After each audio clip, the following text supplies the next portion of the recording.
오늘 우리에게 주신 하나님 말씀 에베소서 6장 1절로 4절까지 말씀을 함께 받들어 읽겠습니다. 자녀들아, 주 안에서 너희 부모에게 순종하라. 이것이 옳으니라. 내 아버지와 어머니를 공경하라. 이것은 약속이 있는 첫 계명이니 이로써 내가 잘되고 땅에서 장수하리라. 또 아비들아, 너희 자녀를 너엽게 하지 말고 오직 주의 교훈과 훈계로 양육하라. 아멘. 공동한 말씀 에베소 6장의 말씀으로 한번 따라합시다. 제목 같이 한번 읽어보겠습니다. 성도의 영적 무장. 그렇습니다. 이 제목으로 하나님 말씀을 함께 나누도록 하겠습니다. 이 영적 무장은 6장 후반부에 나타나 있는데, 먼저 우리가 전반부에 있는, 그러니까 전반부뿐 아니라 5장 후반부와 6장 전반부는 이제 하나님을 믿고 하나님의 자녀가 된 사람들, 그 사람들의 가정에서 부부 관계, 부모 자녀 관계, 또 그때 당시에는 종과 상전이라는 그런 노예 제도가 있었던 것 같습니다. 지금은 노예 제도가 없잖아요. 그래서 종과 상전의 바른 자세를 바울이 얘기를 해주고 있고, 그 다음에 6장 후반부에는 성도가 영적 싸움을 싸우는데 필요한 무장을 갖출 것을 당부하고 마지막에 축도로 마치고 있습니다. 자, 먼저 6장 1절을 보면요, 1절부터 3절까지는 자녀들에게 주시는 하나님의 말씀입니다. 이 자녀들이라는 것은 사실 믿는 자녀들 또는 믿는 성도의 자녀들을 말하고 있습니다. 자녀들아 이렇게 이제 부르는데, 지금 그 사도 바울이 로마의 그 갇힌 중에서 편지를 보내고 있잖아요. 보내고 있으니까 그 에베소 교회 공동체에 보내는 편지 중에서 자녀들아라고 부르는 거 보면은 그 아이들도 예배 공동체의 일원이 되었다라는 겁니다, 여러분. 여러분, 우리가 옛날에 그 TV 같은 거 보면은 월턴네 사람들 이런 거 보면은 그 영국에서 미국으로 그렇게 건너갔던 초창기에 그런 그 미국 사람들이 그 허벌판에서 오두막을 짓고 또 예배당을 짓고 온 가족이 다 들어가 가지고요, 할아버지, 할머니, 아버지, 엄마 그리고 손자들까지 다 모아서 이런 조그만 예배당에서 하나님을 찬송하고 예배하는 그런 모습을 볼 수 있습니다. 아이들도 하나님께 예배할 수 있는 예배의 공동체 일원이 된다는 겁니다. 여러분의 자녀들, 모든 가족들이 다 예배에 참여할 수 있다는 겁니다. 어른들만 예배 드리는 게 아니라 아이들도 어른과 더불어서 하나님께 예배하는 모습이 아름다운 모습이라는 겁니다. 주 안에서, 하나님의 그 뜻 안에서 너희 부모에게 순종하라 그랬습니다. 이것이 옳다라고 말합니다. 이거는 성경만 나타낸 게 아니라 다른 모든 곳에서도 다 부모를 잘 공경하라는 그런 보편적인 그런 진리의 말씀이잖아, 그죠? 성경만 이야기 안 하는 거고, 다만 이것이 옳다고 이야기하고, 그러면서 내 아버지와 어머니를 공경하라, 공격하라가 아니고 공경하라. 이것은 약속이 있는 첫 계명이라고 했습니다. 그 10계명 중에서 1계명 앞부분의 계명은 하나님께 대한 계명이에요. 그러니까 제일 처음에 첫 번째 계명이 나 외에는 다른 신을 두지 말라. 하나님만 온전히 사랑하라는 그런 말씀이고, 이제 인간에 대한 계명, 사람과 사람 사이에 우리가 지켜야 될 계명이 5계명부터 10계명인데, 그 5계명부터 10계명 사이에 첫 번째 주어지는 제 5계명이 인간에 대한 첫 번째 계명인데, 하나님께서는 5계명에 내 부모를 공경하라 이렇게 말씀하셨습니다. 그러면서 신명기에 보면은 그 신명기에 출애굽기에는 축복에 대한 약속이 없는데, 모세가 신명기에는 약속을 붙여놓고 있습니다. 그 약속이 뭐냐면은 내가 잘되고 그 다음에 땅에서 오래 살리라, 이런 두 가지 복을 약속해 주셨는데, 이게 바로 약속이 있는 첫 계명이라는 겁니다. 다른 어떤 종교에서는 부모를 공경하라고 하지만 거기 따라오는 약속은 없어요. 그러나 하나님께서는 우리 믿는 사람들에게 십계명을 주시면서 네가 부모를 잘 공경하면은 하나님이 두 가지 복을 약속해 주셨다는 말이에요. 그죠? 첫 번째는 내가 잘 된다는 거예요. 여러분.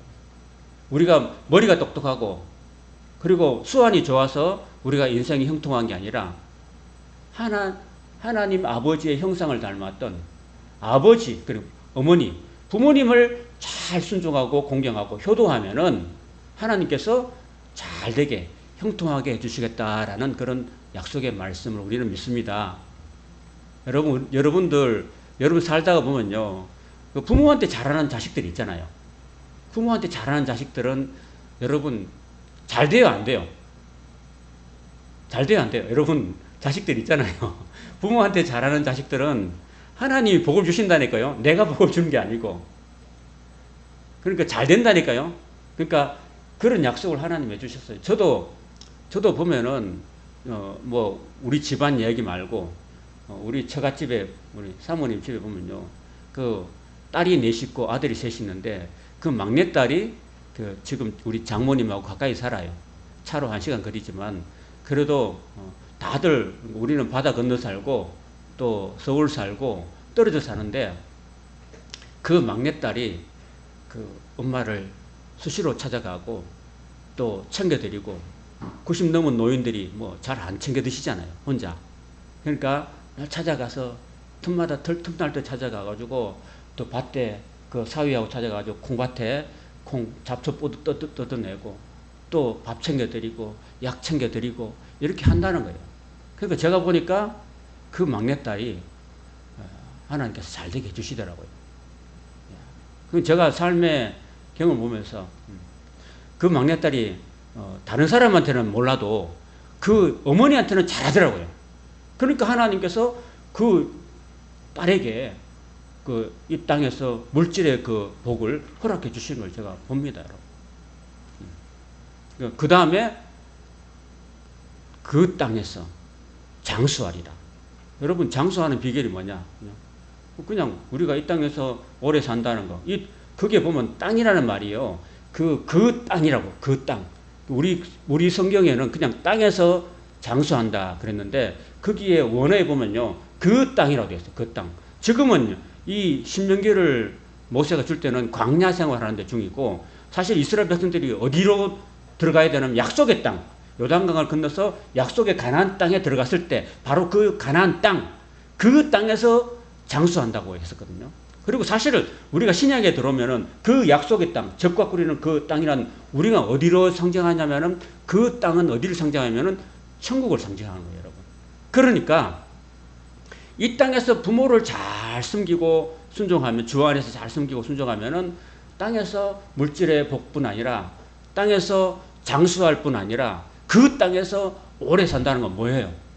하늘나라에서 영생 복락을 누린다는 겁니다, 여러분. 참 복되죠, 그죠? 부모만 잘 섬겨도, 부모님과 관계만 잘해도 하나님은 이렇게 우리 인생에게 복을 내리신다는 겁니다, 여러분. 할렐루야. 여러분 가정에 이런 하나님의 은혜가 여러분 가정과 자녀손들에게 충만하시기를 축원합니다.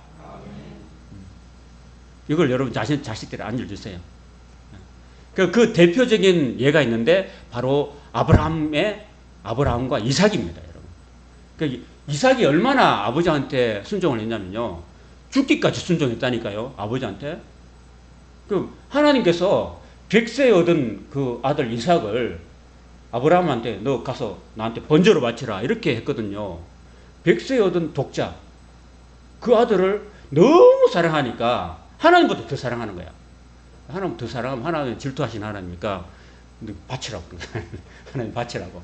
그 바치라니까 그 아브라함이요 자기 부인 사라한테 얘기 안 했어요. 얘기하면 부인이 절대 반대, 결사 반대 막 하니까 알고서 부인한테 얘기 안 하고 그 이튿날 하나님 말씀 주신 그 이튿날 새벽에 빨리 일어나가지고 종 둘 데리고 이삭 데리고 그 나귀 한 마리 몰고 그 다음에 나무하고 불하고 딱 준비해가지고 사흘길 되는 모리아산까지 갔다니까요. 가가지고 모리아산에 도착했을 때 종들 보고 너 여기서 기다리라고 그랬어요. 종들 따라오면 아버지가 아들 죽이는 거 그냥 보겠어 안 보겠어요? 못 보니까 너 여기 따라고 딱 이렇게 못 오게 하고 아들 딱 데리고 올라갑니다. 올라가가지고 아버지 다 돼 있는데 뭐 불도 있고 나무도 있는데 그 드릴 번제는 어디 있습니까 하니까 아버지가 속으로 자식아 네가 번제물이야 이렇게 하는 거죠. 그런데 그래서 그렇게 결국은 탁 이렇게 아들을 탁 번제로 드리려면 붙잡아야 되잖아요.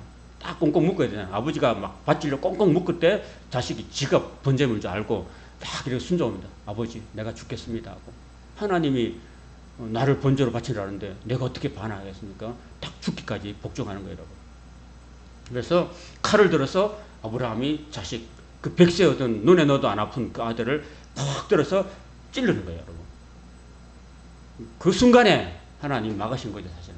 그 드린 거예요, 안 드린 거예요? 번제로 드린 거잖아요.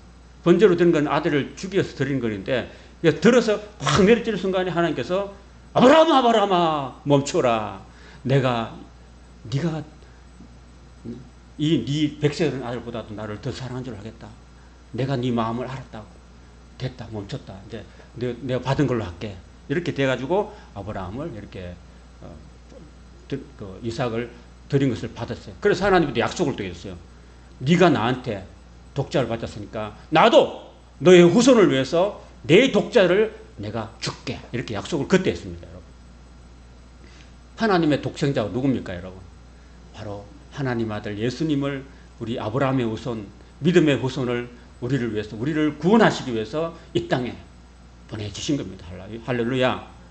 그래서 저와 여러분을 위해서 그 아들이 십자가에 몸짓고 피 흘려주셔서 핏값을 다 지불하시고 영원히 죄로 죽을 수밖에 없는 저와 여러분의 죄를 다 청산해 주시고 우리를 하나님의 자녀로 피로 값주고 사신 줄로 믿습니다.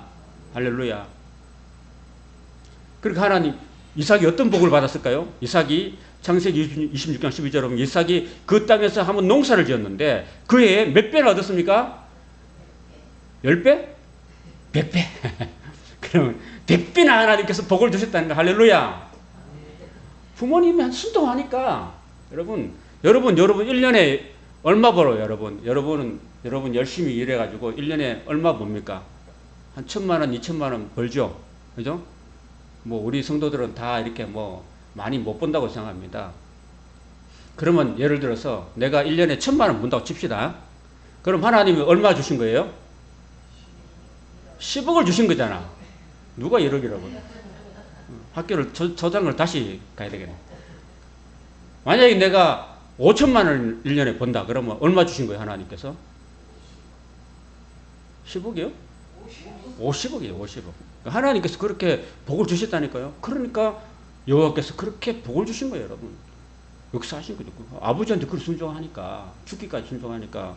그러니까 여러분, 우리가 이 땅에서 복 받는 비결 따로 있어요, 그죠? 우리 믿는 사람 복 받는 비결은 부모님 말씀만 잘 들어도 순종해도 복을 받는 거예요, 여러분.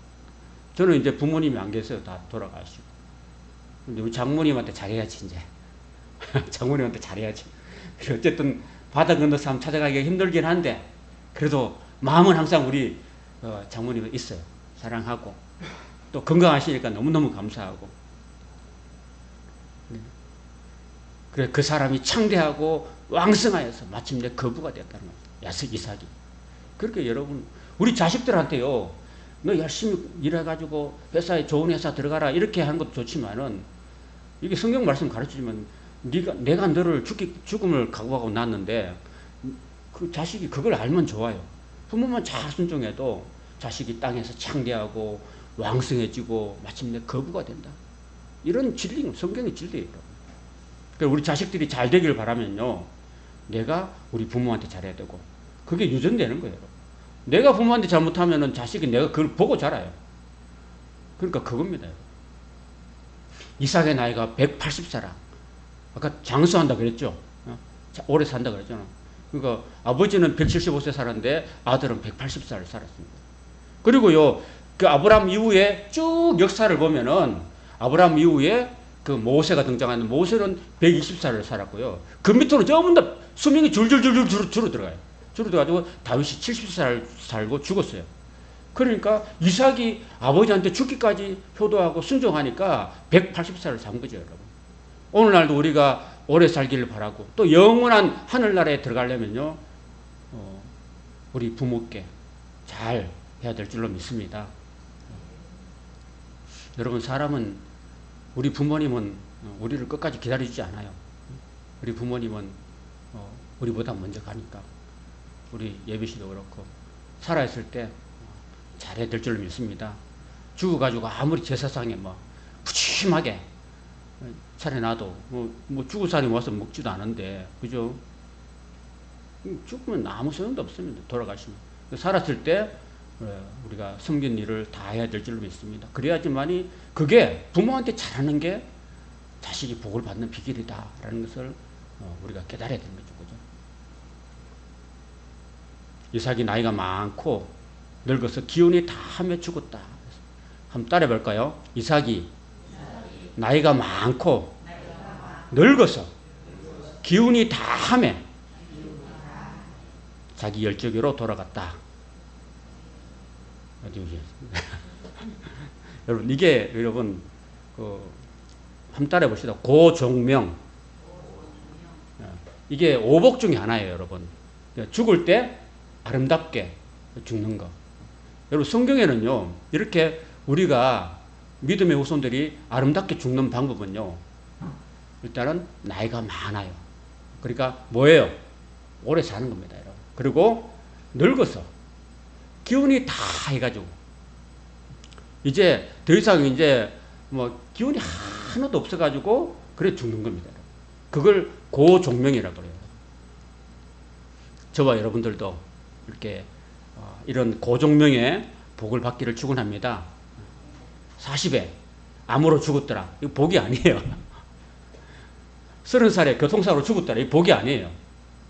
여러분, 우리가 하나님 말씀대로 살고 부모님을 기쁘시게 하고 그렇게 하면요, 하나님께서 땅에서 잘 되게 해주시고 100배의 복을 주시고 또 아름답게 수명을 다 하고 자식들 잘 되는 거 다 보고 그렇게 잠자듯이 편안하게 하나님이 불러가신다는 사실이에요. 여러분, 저는 그렇게 기도합니다. 우리가 90살, 100살까지 살기를 바라고, 죽을 때는요, 여러분, 너무 더운 날에 돌아가시지 않도록 기도하시기 바랍니다. 너무 더운 날에 돌아가면은, 상주들이 힘들어요.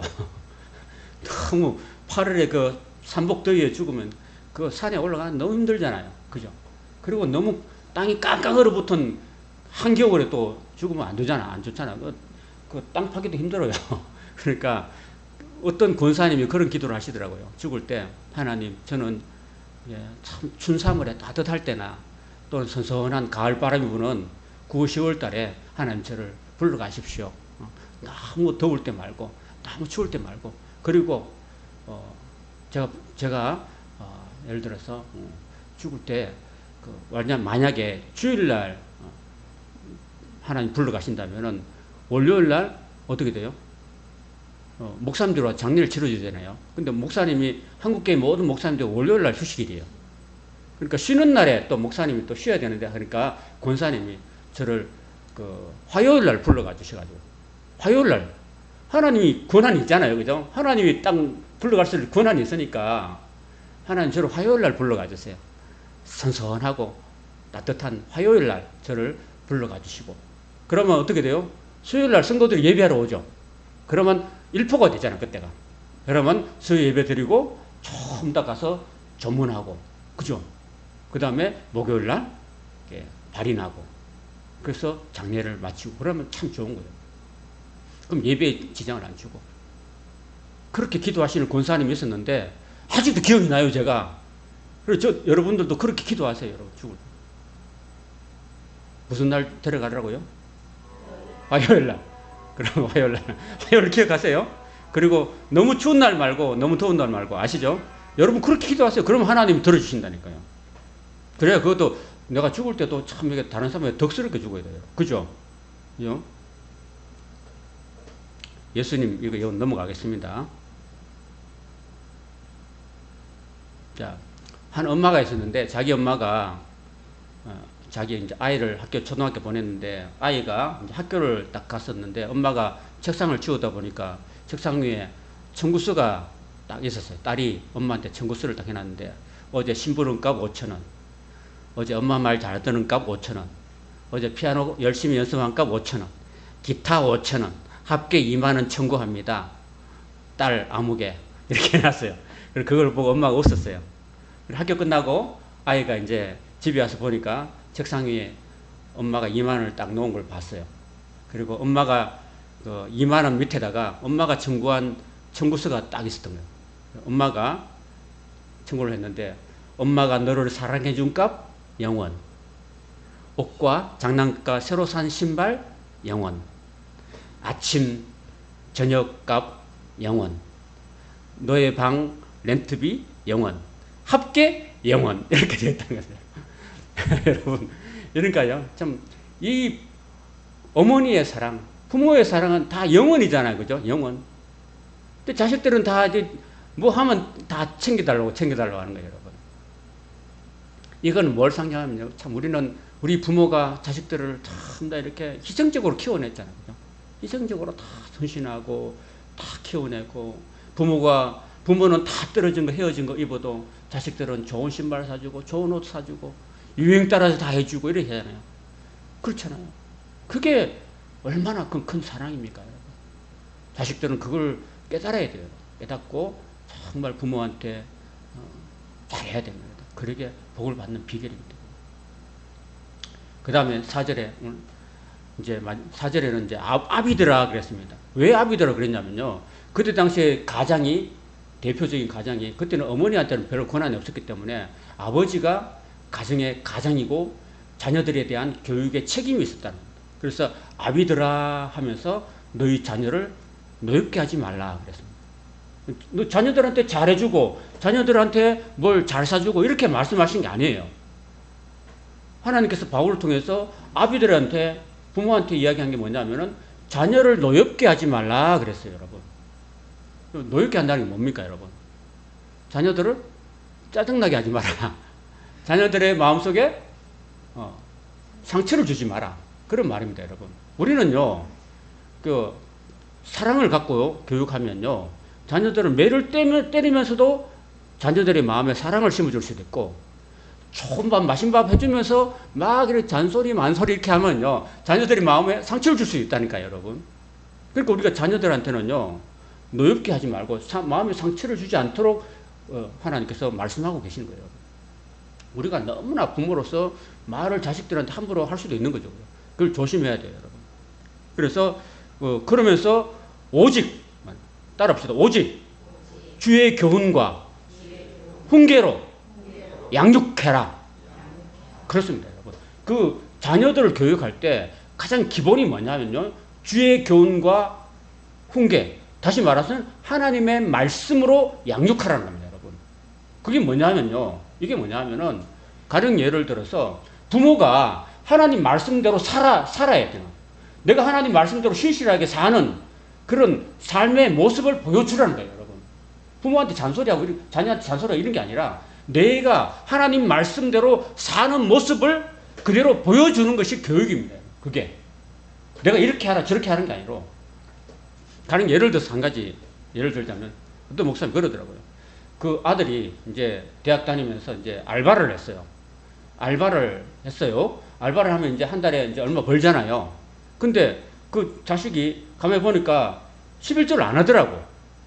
근데 아버지는 늘 이제 직장을 다니면서 돈을 벌면 다 11조를 꼬박꼬박 하나님께 드려가지고 그렇게 했는데, 자식은 보니까 안 하더라고요.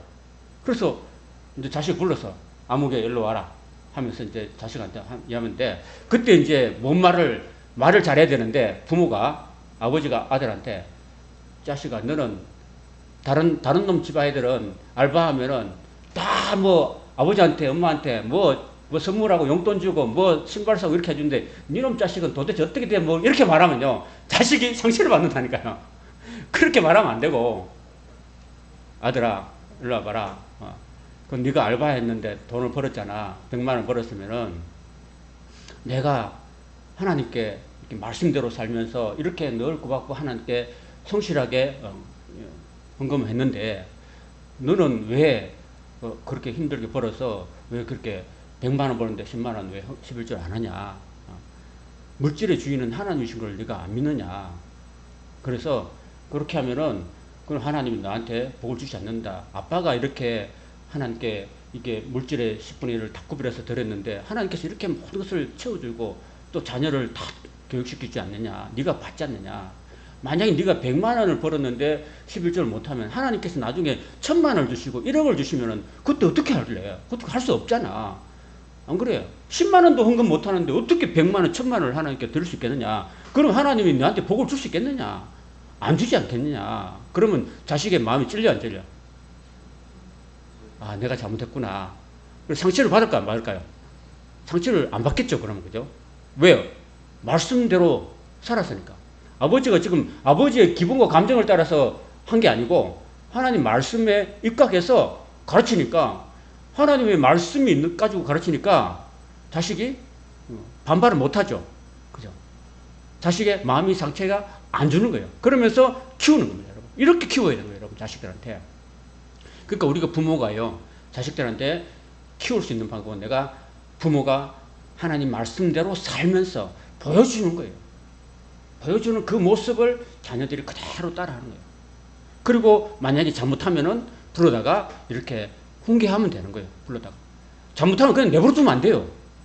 내버려 두면 안 되고, 이렇게 하면 안 된다고, 이렇게 말씀 입각해서 가르치면은 그 아이가 상처받지 않고, 짜증내지 않고, 순종하게 되고, 그가 바른 길을 가면 그 자녀가 더 복을 받는 거죠. 인생이. 그죠?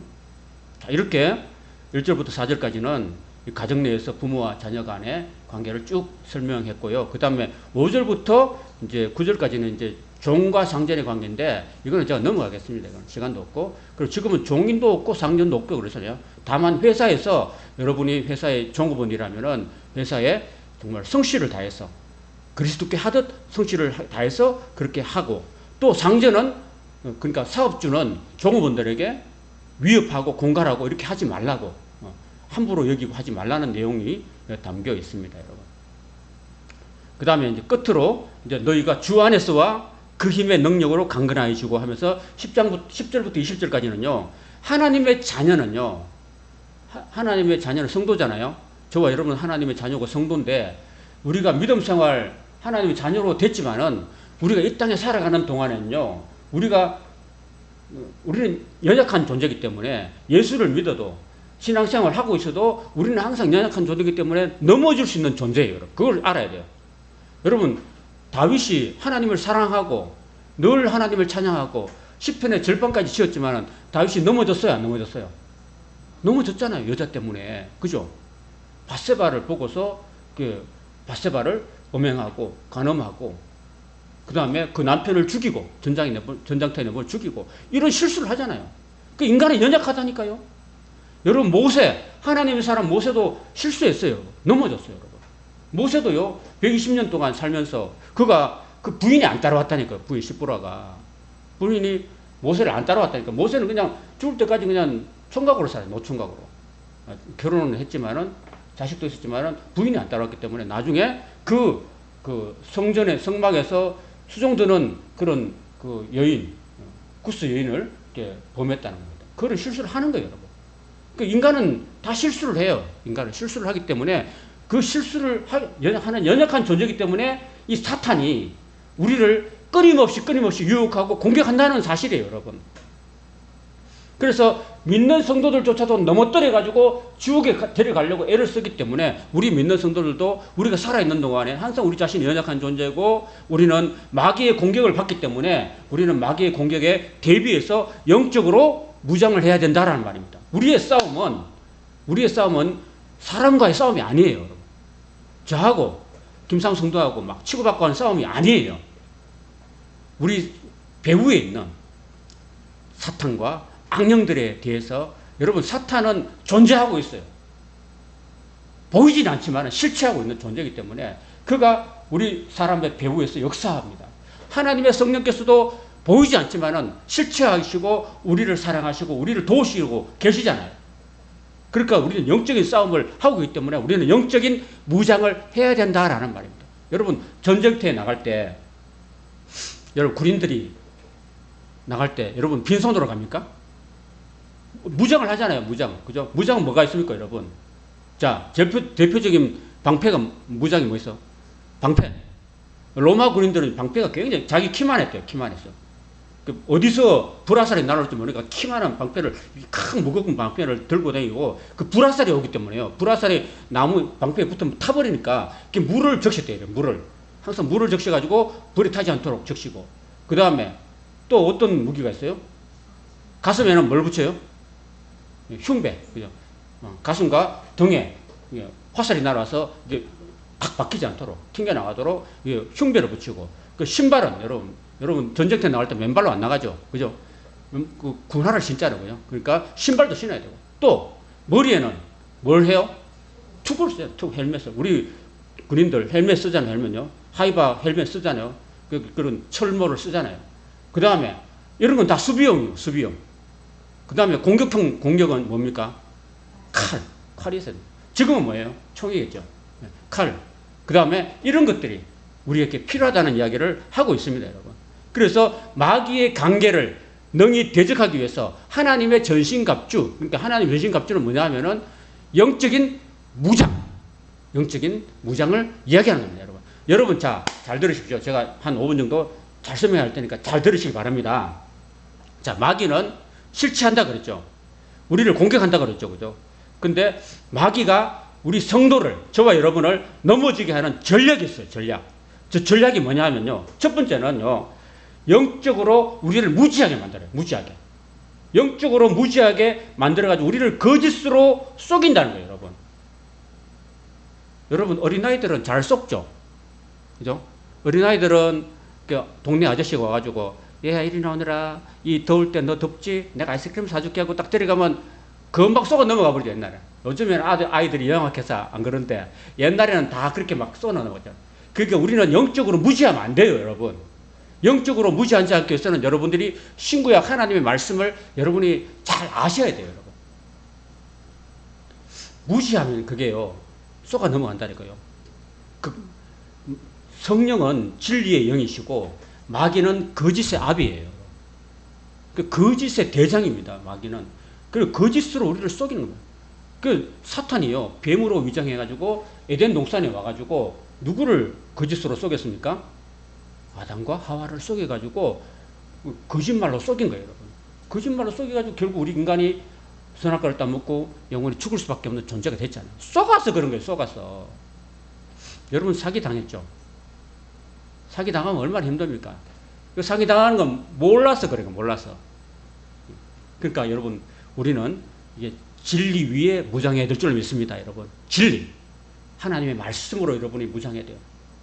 여러분, 이 세상에는 거짓 종교가 많습니다. 이단이 많습니다. 사이비가 많습니다. 이런 거짓 종교에 우리가 맞설 수 있도록 우리는요, 하나님의 진리로 무장해야 될 줄 믿습니다. 여러분이 하나님 말씀으로 늘 가까이 해야 돼요. 그 말씀으로, 말씀 속에 진리가 담겨있기 때문에 여러분이 마귀한테 속지 않는 거예요. 그 다음 두 번째는요, 성도들을 유혹합니다, 여러분. 달콤하게 유혹합니다. 그래서 유혹해가지고 죄를 짓게 만들어요.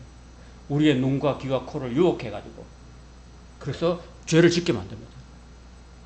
온통 세상이 다 이렇게 여러분, 너무나 세상이 지금 너무 타락하고 정말 문란해지는 그런 세상이잖아요. 그죠? 그리고 이런 세상에서 마귀가 우리를 끊임없이 유혹합니다, 여러분. 그래서 여기에 넘어가가지고 우리 인간으로 하여금 죄를 짓게 만들어요.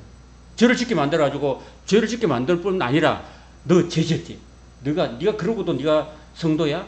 네가 그래도 교회 하나님 믿는다고 해? 하면서 우리 마음속에 정죄의식을 막, 내가 죄를 지었던 그 정죄의식을 막 불어넣어줘. 그래 네가 살아서 네가 끝까지 이렇게 살아도 되겠냐 하면서 막 우리 속에요, 막 이렇게 우리 속에 정죄가 불어넣고 죽어라 이렇게 하고 있습니다. 그래서 결국은요, 인간을 자살로 몰아갑니다. 그게 마귀의 전략이라는 거예요. 유혹해서 죄를 짓게 만들고 죽음으로 몰고 가는 게 그게 사탄의 전략입니다. 그러니까 우리는 마귀 유혹에 넘어가면 돼요, 안 돼요?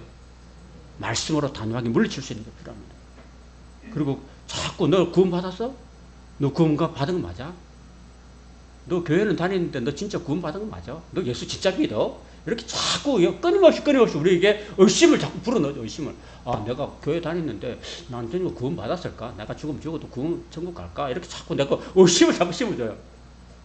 여러분, 우리 주님께서는 저와 여러분을 위해서 십자가에 몸짓고 피 흘려 주셔서 우리의 모든 죄값을 예수님의 피값으로 다 지불해 주신 줄 믿습니다. 저와 여러분의 현재와 과거와 미래와 모든 죄를 다 청산해 주신 줄로 믿습니다. 할렐루야. 우리는 하나님 앞에서 어렵게 됐다는 그런 사실을 꼭 믿으시기 바랍니다.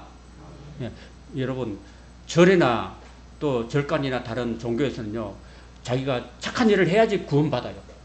그리고 덕도 하고 또 극락에 가지만, 우리 기독교는요, 우리가 선을 행해서 구원받는 게 아니라 예수님의 그 구원의 은혜를 우리가 믿음으로 우리가 천국 가는 거예요, 여러분. 하나님이 다 이루어 놓으신 걸 내가 그냥 받아 누리면 되고 믿음으로 받아들이면 되는 거예요. 그러니까 우리는 죄인이 있으면 예수님이 우리를 위해서 피값을 다 지불해 주기 때문에 우리는 하나님 앞에서 어렵게 되었다.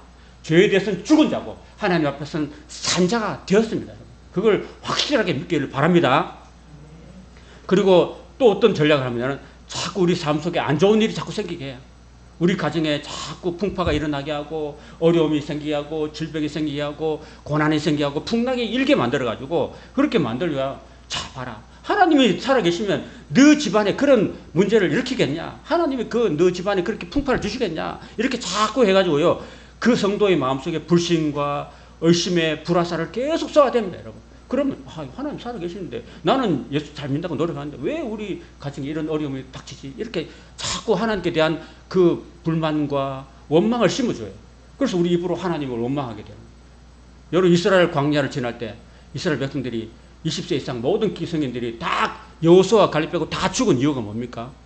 그 사탄이 이스라엘 백성들에게 그 불평과 원망을 심어줘가지고 그 입으로 불평하고 원망해가지고 광야의 모래밭에 다 파묻혀 죽었잖아요. 그게 사탄의 전략입니다. 그래서 우리는요, 그런 마음에 불평과 원망이 생길 때는요, 그래도 우리 마음을 사탄은 물러가라! 이렇게 하고 우리는 나를 구원하시는 주님께 감사합니다. 감사로 여러분이 물리쳐야 될 줄로 믿습니다. 그리고 마지막에는요, 말씀을 멀리하게 만들고 기도를 멀리하게 만들어가지고요, 하나님의 성령께서 주시는 영적 힘을 무력화시키는 그런 전략을 씁니다, 여러분. 이런 것들이 지금 마지막에 11절부터 20절까지 이야기하고 있는 거예요. 여러분, 성도들의 힘은 어디서 나옵니까, 여러분? 말씀 속에 나옵니다. 말씀 속에서. 말씀을 읽고 묵상할 때 그 말씀이 성령께서 우리 마음속에 계세요. 자, 성령이 계시는데 성령께서 무엇을 통해서 역사하냐면 성령의 검이 있어요, 검. 검이라는 것은요, 칼은 한 면만 날카롭고 검은 양쪽이 다 날카로운 게 검이에요, 검. 그 성령께서 우리 속에 말씀이 가득하고 충만하면요, 성령께서 우리의 말씀을 통해서 사탄을 공격하는 거예요, 여러분. 그래서 성령의 검, 곧 하나님의 말씀을 가지라고 이야기하고 있어요, 여러분. 그래서 여러분, 그 시편 1편에 보면요, 복 있는 사람은 하나님의 말씀을 즐거워해서 그 말씀을 주야로 묵상하는 자라다 그랬습니다. 그래서 우리 마음속에 늘 하나님 말씀, 주일날 교회 왔으면 말씀을 듣는 게 아니라 주야로, 날마다 주야로 하나님께 그 말씀을 묵상하고 또 음미하고 되새김질하고 소가 자꾸 되새김 하듯이 그 말씀을 되새김질하고 또 새기면 내 속에 말씀이 가득하면요, 내 안에 계시는 성령님께서 이 말씀을 가지고 칼을 만들어서 사탄을 대적시킨다는 거예요, 여러분. 여러분, 예수님도요, 하나님 아들이잖아요. 그럼 예수님이 마귀가 예수님을 공격할 때 말씀을 가지고 공격했거든요. 그래서 예수님이 40일 동안 광야에서 금식하셨잖아요. 금식하실 때 사탄이 와서 공격했어요. 너 참 배고프지? 네가 만약 하나님의 아들이거든 이 돌들을 가지고 떡덩이를 만들어서 네가 먹어. 이렇게 했거든요. 그러면은 사탄이 그렇게 말씀을 가지고 공격했는데, 그럼 예수님이 어떻게 했냐면요, 내가 하나님의 아들인데, 내가 하나님인데 감히 나에게 공격해? 이렇게 응답하신 게 아니고, 그렇게 한 게 아니고요. 예수님은 신명기에 있는 하나님 말씀을 가지고 공격했다니까요. 예수님이 어릴 때부터 늘 구약의 말씀, 신명기의 말씀을 묵상했으니까 딱 그 말씀이 예수님 마음속에 있었기 때문에 마귀가 딱 공격해 왔을 때 그 신명기의 8장에 있는 말씀을 가지고요. 사람이 떡으로만 살 게 아니다. 하나님의 입으로 나온 모든 말씀으로 살아야 된다. 이렇게 딱 말씀으로 딱 검을 가지고 사탄을 찔러버리니까 사탄이 깽깽하고 그냥 도망가 버렸습니다. 그러니까 우리 말씀이 우리 속에 공격 무기가 되는 겁니다. 여러분, 우리 스포츠 경기할 때, 그죠? 계속 방어만 이겨져요. 계속 방어만 안 되잖아요. 그죠? 그럼 결정적인 순간에 우리는 공격력 무기가 있어야 되잖아요. 공격력 무기는 바로 하나님의 말씀입니다. 성령의 검, 하나님 말씀 우리가 늘 묵상하고, 여러분, 하나님 말씀을 창세부터 계시까지 여러분이 부지런히 열심히 읽고 배우고 그 말씀이 여러분 속에 충만하기를 바랍니다. 그래서 하나님이 여러분 속에 계셔요. 성령님이 여러분 계시는데 마귀가 공격하면은요, 내 마음속에 이런 말씀들이 칵칵 차가지고 하나님의 성령께서 그 말씀을 금을 가지고 사탄을 찔러서 공격해서 물리칠 수 있기를 축원합니다. 그 다음에 또 하나는요, 기도입니다. 기도. 그러니까 여기 보면은 무시로 성령 안에서 기도하라고 옛날 성경은 되어 있어요. 개혁 한글에는. 지금은 개혁 개정인데 지금은 어떻게 되어 있냐면 항상 무시로 하는 말하고 항상이라는 말은 같은 거예요. 어떤 상황 속에서도 성령 안에서 기도하라고 되어 있어요. 그 말씀과 기도는 하나님의 영적인 능력을 힘입는 그런 중대한 그런 그거거든요. 그래서 우리는 성도가 말씀을 안 보고 성도가 기도 안 하면 정말 힘 하나도 없는, 그냥 90 넘은 100살 다 된 그런 할아버지 할머니, 곧 죽을 할아버지 할머니 똑같아요. 아무 힘도 없으니까. 그리고 우리는 정말 능력 있는 영적인 그런 힘을 가지려면 말씀과 기도로 무장하시기를 바랍니다. 기도에 힘쓰고 말씀에 힘쓰는 우리 성도가 되기를 바랍니다.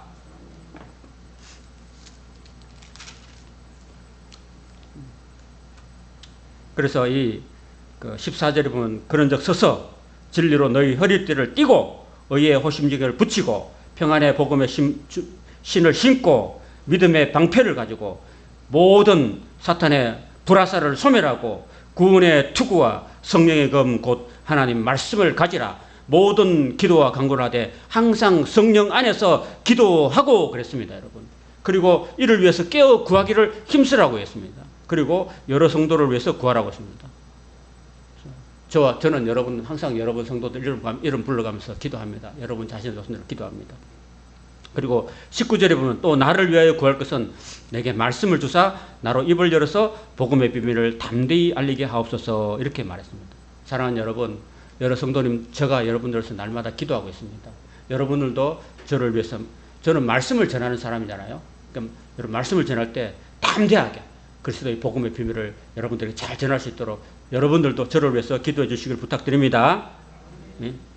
자, 그 다음 마지막 21절 보면요, 나의 사정 곧 내가 무엇을 하는지 너희에게도 알리려 하노니 사랑을 받는 형제요 주 안에서 진실된 일꾼인 두기고가 모든 일을 너희에게 알게 하리라, 이렇게 말합니다. 여러분 여기 보면요 이 바울이 끝인사를 하면서 두기고라는 그런 사람을 이야기하고 있는데, 두기고는요 어떤 분이냐면은 이 바울이 지금 로마 옥에 있는데 갇힌 중에서도요 함께 동행했던 사람이고요.